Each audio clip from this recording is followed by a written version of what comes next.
ਤਰੀਕੇ ਨਾਲ ਇੱਥੇ ਆਏ ਨੇ। ਵਿਆਹ ਕਰਾਣਾ ਤੇ ਹੁਣ ਸਿਰਫ ਔਰ ਸਿਰਫ ਪੀਆਰ ਵਾਲੀ ਕੁੜੀ ਨਾਲ। ਉਹ ਭਰਾ ਆਈਲੈਟਸੋਂ ਤੇਰੇ 3.5 ਬੈਂਡ ਸੀ। ਬਿਲਕੁਲ ਰਹਿਣਾ ਨਹੀਂ ਆਉਂਦਾ। ਹਾਂ ਸ਼ਾਮ ਸਵੇਰੇ ਪਾਈ ਰੱਖਦੇ। भारतीय पंजाब के साथ मुश्तरका काविश एनू रहना सहना नहीं आंदा फिल्म ने सिनेमा घरों में धूम मचा दी। फिल्म ने सकाफती हम आहंगी का पैगाम देते हुए शायकीन के दिल जीत लिए। फिल्म का प्रीमियर लाहौर में हुआ। अदबी, समाजी और शोबिस शख्सियात ने बड़ी तादाद में शिरकत की। पंजाबी फिल्म एनू रहना सहना नहीं आंदा में मशरकी और मगरबी पंजाब के सितारों का झुरमट है।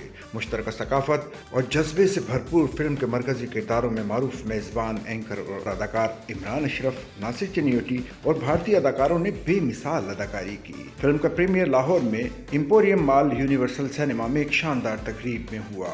तकरीब में सीनियर अदाकार सुहेल अहमद, राशिद महमूद, अस्मा अब्बास, नैयर एजाज, जवाद वसीम, अशरफ खान, खलीलुर रहमान कमर, बिलाल सईद, शाजिया मंजूर, जीशान रोखड़ी समेत दीगर नामवर शख्सियात ने शिरकत की। अदाकार इमरान अशरफ ने गुफ्तगू करते हुए कहा कि यह फिल्म सिर्फ तफरीह नहीं बल्कि अमन और मोहब्बत के पैगाम के साथ दोनों पंजाबों के दिलों को जोड़ने की एक संजीदा कोशिश है। इस मौके पर तकरीब में शरीक शोबिस शख्सियात समेत शायकीन ने फिल्म की कहानी, मौसीकी और मकालमों को बेहद सराहा। वाज़ेह रहे कि फिल्म एनू रहना सहना नहीं आंदा इस वक्त पाकिस्तान के बड़े शहरों में नुमाइश के लिए पेश की जा रही है।